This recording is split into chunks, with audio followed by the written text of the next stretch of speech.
বিক্রম দত্ত। বাড়ি কই? তিনপাড়া। আপনার কি দোকান ছিল? টিনের দোকান। টিনের রমেশ সুমনিতে। কি হয়েছিল? ওই 10টার থেকে 10টার সময় মিসেসরে লামাই দিতে গেছিলাম এখানে অফিসে।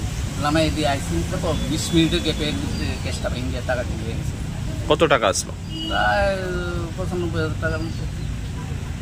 এটা কি আপনি ব্যাংকে অথবা কাউকে দিতে? না, আমার মালিক দিলাম আছে পূজা উপলক্ষে মালিক পেমেন্ট করতে গেলাম 12টা 1টা।